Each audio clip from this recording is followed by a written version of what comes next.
The quiet of an autumn afternoon had settled over Milford, a small town in the Midwest. In a residential neighborhood just off Main Street, a red brick library glowed warmly in the evening light. Inside, Emily Parker was quietly organizing books. Her movements carried the calm confidence of someone who had worked in this place for many years. Emily's hands moved with practiced ease, stroking the spines of books and placing them in their proper locations. Around her, local residents quietly enjoyed reading. Both elderly people and children naturally smiled at Emily. It was clear that she was beloved in this town. The library had become Emily's most peaceful sanctuary. "Emily, thank you as always," called out Martha, an elderly woman. "The book you recommended was absolutely wonderful." Emily smiled gently and replied, "I'm so glad you enjoyed it, Martha. We're expecting new books to arrive next week, so please look forward to that."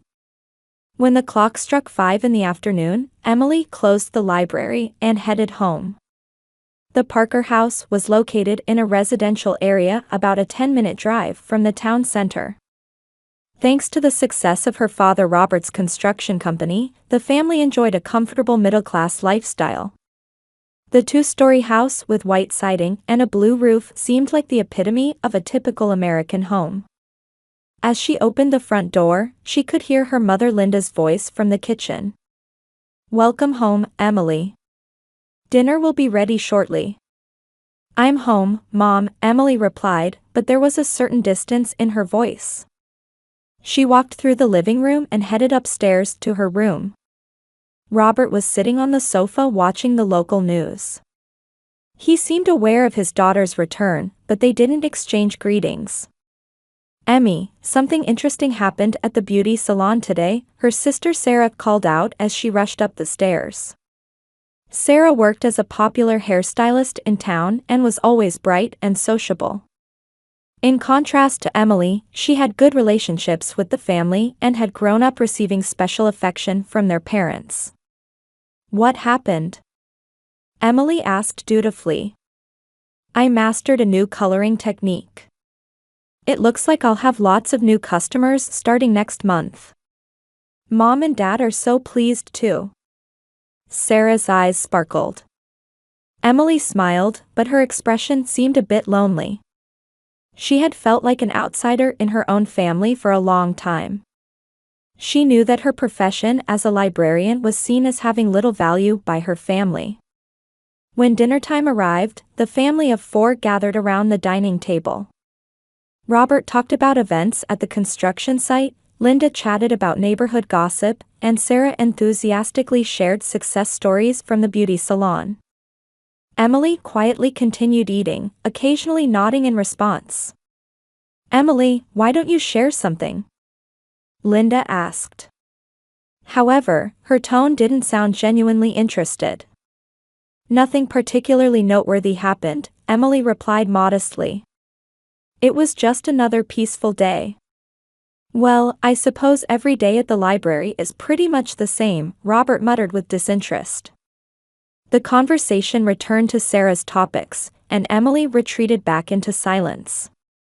She had developed a habit of avoiding conversation with her family and retreating to her room as soon as dinner was over. Alone in her room, Emily opened her diary. There she recorded her true feelings, the subtle distance from her family, the sense that she alone was excluded, and her complicated feelings about her approaching birthday. Her birthday was just over a week away. The next morning, Emily opened the doors of the library at 8 o'clock as usual. The Milford Public Library, though small, was an important cultural hub for local residents. Emily had been working there for 10 years, and the library could hardly function without her. "Good morning, Emily," her colleague librarian Margaret greeted her cheerfully. "Yesterday's children's story time was very well received. The mothers were praising you." Emily's face brightened. "Thank you, Margaret. When the children are happy, it makes me happy too." During the morning, local high school students visited for research. Emily guided them to appropriate resources and gave them advice on research methods. The young people were grateful for her extensive knowledge and kindness. Ms. Parker, thank you so much. Thanks to you, I think I can write a good report, one student bowed deeply. You're very welcome. If you need anything else, please don't hesitate to ask, Emily replied warmly. During lunch break, Frank, a retired former teacher, came to play shogi. He and Emily had made it a habit to enjoy shogi every Wednesday. Emily, I always wonder why such an intelligent woman like you doesn't get married, Frank said while moving a piece. Emily smiled wryly. My family says the same thing. But I'm satisfied with my current life. Perhaps your family doesn't understand you, Frank showed his keen observation. You're a special person. If there are people who don't recognize that, perhaps the problem lies with them. Emily was moved by Frank's words but didn't respond. In the afternoon, women from the local reading club gathered. They highly valued Emily's book selection skills and looked forward to her monthly recommendations. The novel you recommended, Ms. Emily, brought me to tears, one member said with emotion. You truly understand the human heart. Emily was loved and respected at work, but by 5 o'clock when she left the library and headed home, her heart grew heavy as usual. When she arrived home, Sarah was chatting happily on the phone with friends. In the living room, her hairstyling award trophies were proudly displayed. Welcome home, Emily, Linda called from the kitchen. You look tired today. Is library work really that demanding? No, it's not, Emily replied quietly. My goodness, getting tired just from organizing books. Look at Sarah, she stands all day cutting customers' hair, yet she's always full of energy. Linda's words carried unconscious comparison. When Emily tried to help prepare dinner, Linda shook her head. It's fine, you're not good at it. Last time your vegetable cutting was terrible. Emily said nothing and headed to her room. As she climbed the stairs, she could hear Robert talking to someone on the phone. My older daughter? Oh, she arranges books at the library. Well, it's like a hobby. The younger one is the really useful one. She's independent as a hairstylist and already earning well. Emily stopped in her tracks. Learning that her father spoke about her this way made her heart tighten. She quietly entered her room and closed the door. The next day, Emily felt unwell. She had a headache and mild nausea, with no appetite. At breakfast, she modestly mentioned her condition to her family. I'm feeling a bit sick. I might come home early today. Being dramatic again, Sarah said with a laugh. Emmy always makes too much fuss over little things. Even when I'm feeling a bit unwell, I work hard for my customers. That's right, Linda agreed with her daughter. You're young, so minor ailments can be overcome with willpower. Robert didn't even look up from his newspaper, muttering, it's not serious enough to miss work. Emily said nothing. Even during work at the library, she didn't feel well, and her colleague Margaret worriedly spoke to her. Emily, you look pale. Are you all right? I'm just a little tired, Emily tried to smile, but it was weak. Don't push yourself. You can leave early if necessary. Margaret's kindness touched Emily's heart. After work, Emily visited a small clinic in town alone. She didn't even consider consulting her family, knowing they wouldn't understand anyway. In the clinic waiting room, Emily looked around at the other patients. Seeing people accompanied by family members made her feel a little lonely. After the doctor's examination, she needed several tests. The results will be available next week. Please come back then, the doctor explained kindly. Emily nodded but had no intention of telling her family about the test results. They had never shown interest in her health. When she returned home, Sarah was looking at new hairstyle magazines while chatting happily with their parents. I'm going to compete in the state hairstylist contest next month, Sarah reported joyfully. Wonderful. Robert clapped his hands. Our family's pride. Such a daughter to be proud of, Linda said with pleasure. Emily quietly finished dinner and retreated to her room early. Alone in her room, she looked at herself in the mirror. There was a haggard-looking 34-year-old woman staring back. She took out an old video camera from her desk drawer. She had bought it years ago but never had occasion to use it. Emily picked up the camera with a look of determination. Emily stared at the calendar and sighed deeply. Her family didn't seem to remember her birthday, just like every year. Emily's birthday arrived quietly. That morning, she woke up to her alarm as usual. Outside the window, the autumn air was cold, and the street trees were dyed golden. While brushing her teeth in the bathroom, Emily whispered softly to herself in the mirror, "Happy birthday, Emily." The emptiness of celebrating herself spread through her chest. When she went downstairs, her family was having breakfast as usual. Robert was drinking coffee while reading the newspaper, Linda was cleaning up in the kitchen, and Sarah was checking her hairstyle in the mirror. No one mentioned her birthday. "Good morning," Emily greeted, and the family responded mechanically. The day at the library was fulfilling as always. Her colleague Margaret had brought a small cupcake. "Emily, happy birthday," Margaret said with a warm smile. "It's modest, but let me celebrate with you." Tears welled up in Emily's eyes. "Thank you, Margaret. I'm truly happy that you remembered. Are your family members planning any celebration?" Margaret asked innocently. Emily smiled bitterly. "Nothing special." Margaret's expression clouded. She might have sensed something about Emily's home situation. In the afternoon, regular readers took turns wishing Emily a happy birthday. In the small world of the library, Emily was definitely loved. In the evening, Emily headed home with heavy steps. She had received a call from the doctors saying they wanted to discuss the test results in detail next week. She sensed something serious in the tone. When she arrived home, Sarah was talking excitedly with their parents. "I passed the preliminary round. I can compete in next month's finals." "Wonderful." Robert applauded. "Let's have a special dinner tonight. Linda, let's open that expensive wine." "I'll do anything for Sarah," Linda said happily. Emily quietly went upstairs and changed clothes in her room. No one showed special interest in her return. No one remembered it was her birthday today. Or rather, they might have remembered but didn't think it was worth celebrating. At dinner time, wine and cake were prepared on the dining table to celebrate Sarah. Ironically, it was the cake that should have been prepared for Emily's birthday. "Tonight we celebrate our genius hairstylist, Sarah," Linda led the toast.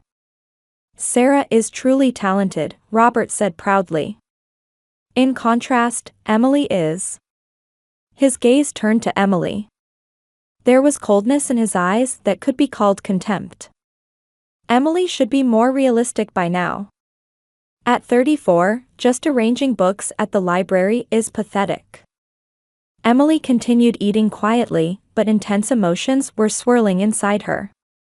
Today was her birthday, yet her family was celebrating her sister. And she was being belittled in that very moment. "That's right," Sarah said without malice. "Emmy should have more ambition. She should carve out her own life like I do." Linda nodded. "Sarah's right. Emily, you should be more proactive." At this rate, what?" Emily asked quietly. Robert put down his wine glass. The sound echoed strangely loud. "At this rate, you'll remain someone no one needs for the rest of your life." The air grew heavy. But Robert continued. "To be honest, Emily, having you was the biggest mistake of my life. Those words pierced Emily's heart like a knife. However, her expression didn't change. The composure built up over many years supported her. Linda agreed with her husband's words. That's right. Do you understand how much burden you place on this family by being here? Sarah added insult to injury with a laugh. Big sister is just a burden. Honestly, why don't you just leave? Everyone would be much happier. At that moment, something snapped inside Emily. However, she didn't shout or break down crying. Instead, she stood up in deep silence. I understand. Emily's voice was surprisingly calm. The three family members looked up at her. I understand, she repeated. I'll do that. What do you understand? Robert frowned. I'll leave, Emily answered simply. As you all say, I seem to be a burden to this family. Oh, don't be so dramatic, Linda said in a flustered manner. We didn't mean immediately. But Dad said having me was the biggest mistake of his life. Sarah said I'm a burden and should leave. Mom agreed with that. Emily's voice remained calm. That was... Sarah started to say, but Emily raised her hand to stop her. No, you're all right. I think so too. Emily slowly walked toward the stairs. Her family watched her go with stunned expressions. Back in her room, Emily quietly took out a suitcase from her closet. It was old, and used for over 10 years, but still serviceable. She mechanically folded clothes and packed them in the suitcase, selecting only what was truly necessary. She picked up a family photo from a picture frame but ultimately didn't put it in the suitcase. Instead, she took out the video camera from her desk drawer. She fixed it on a tripod and pointed the lens at herself. When she pressed the record button, a red light began blinking. Emily sat in front of the camera and took a deep breath. Then she began speaking through her tears. The camera faithfully recorded her confession. After recording for about 30 minutes, she removed the tape, put it in an envelope, and placed it on her desk. At 2 a.m, when all family members were fast asleep, Emily quietly left the house. She put the house key in the mailbox and left a short letter. Thank you for everything. As you wished, I'm leaving. I pray that this house will be happier without me. Thank you. Emily. The cold autumn night wind hit her cheeks. Emily walked away pulling her suitcase without looking back. Her shadow, illuminated by streetlights, stretched long and eventually disappeared into the darkness. The next morning, Robert was the first to notice. Emily's not here. Linda and Sarah also checked frantically, but Emily was indeed nowhere to be found. Her room was orderly, as if no one had ever lived there. Reading the letter left on the table, the three finally understood the gravity of the situation. Remembering the previous night's conversation, each showed complex expressions. I never thought she'd actually leave, Sarah murmured. Maybe we went too far, Robert was also confused. A month had passed since Emily left home. The Parker family's daily routine seemed to have returned to normal on the surface. Robert was absorbed in his construction company work, Sarah was busy preparing for the hairstylist contest, and Linda spent time on housework and social activities. However, all three felt a subtle unease about Emily's absence somewhere in their hearts. Shall we clean up Emily's room soon? Linda suggested at dinner. We can't leave it like that forever. That's right, Robert answered indifferently. She's probably not coming back anyway. I'll help too, Sarah said. There might be some of Big Sister's clothes I could use. The next Saturday, Linda entered Emily's room alone. The room remained orderly, unchanged from a month ago. The bed was neatly made, and the desk was tidy. It was as if Emily had just stepped out temporarily. Linda opened the closet and began organizing the remaining clothes. Emily seemed to have taken only the bare minimum, as many clothes remained. Looking at old sweaters, skirts, and photographs from her school days, nostalgic memories came back to Linda. Little Emily had been such a quiet and gentle child. Before Sarah was born, Emily was Linda's best companion. She often helped her mother and never forgot to be grateful. When did Emily become like an invisible person in the family? While organizing the desk drawers, Linda's hand touched an old videotape. The tape in an envelope was handwritten by Emily, to family. What is this? Linda picked up the envelope. After some hesitation, she called Robert and Sarah. The three gathered in the living room and inserted the tape into an old VCR. When the screen brightened, Emily's image appeared. However, her expression was different from the Emily they knew. Her eyes were swollen, her cheeks gaunt, clearly unwell. If you're watching this video, it means I'm no longer in this house, Emily's voice echoed through the room. The three gasped. Emily on screen continued speaking through tears. Dad, Mom, Sarah. First, there's something I must tell you. Last week, I had tests at the hospital. The results were...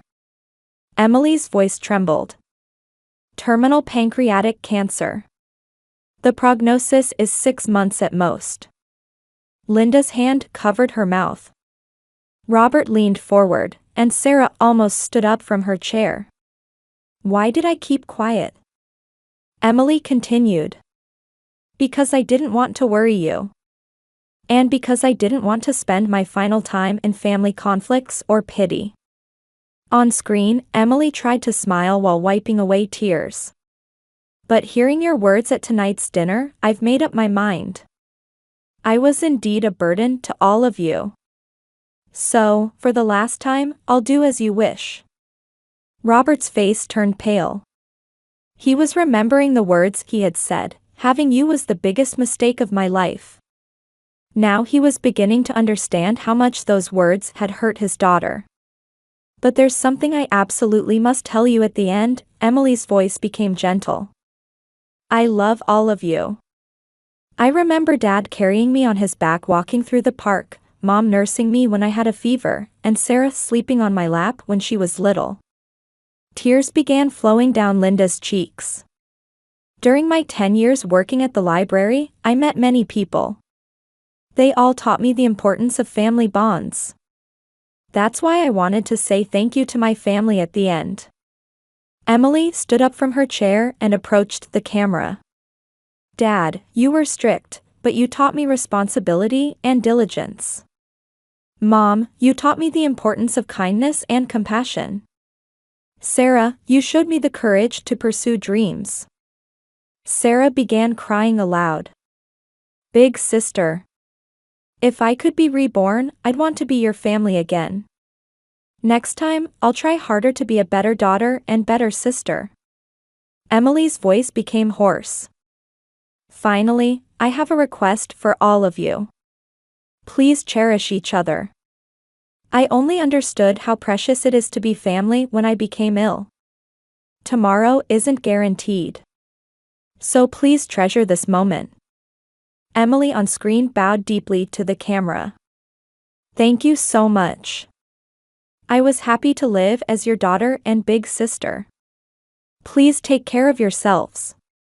I love you all. With those final words, the video ended. Heavy silence filled the living room. All three couldn't find words. Eventually, Linda began sobbing. What were we doing? Linda covered her face with her hands. When our daughter was suffering from illness, we were. Robert sank deep into his chair. Tears welled up in his eyes too. I said it was the biggest mistake. I said that to her. Sarah sat on the floor, crying violently. I told her she was a burden and should leave. When big sister might be dying. The three began sharing memories of Emily. Little Emily had indeed been lovable, the family's treasure. When did they start taking her for granted? When did they stop seeing her value? We must find Emily, Robert stood up. And we must apologize. But where is she? We have no clues, Linda said through tears. We'll definitely find her, Robert's voice carried determination. We cannot lose our daughter. Not like this.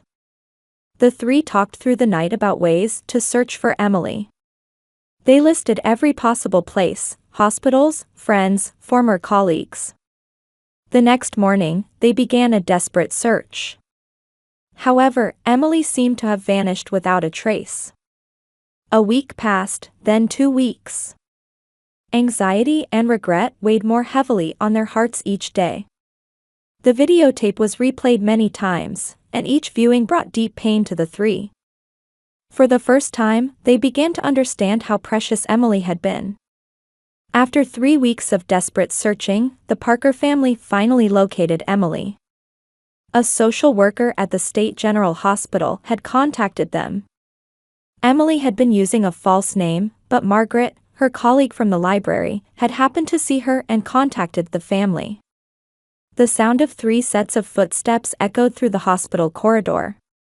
Robert, Linda, and Sarah hurried toward the 4th-floor room, out of breath. When they heard the nurse's explanation, they learned that Emily's condition had already deteriorated considerably. Opening the hospital room door, they found Emily lying there, emaciated. Her appearance was so gaunt that she looked like a different person from a month ago.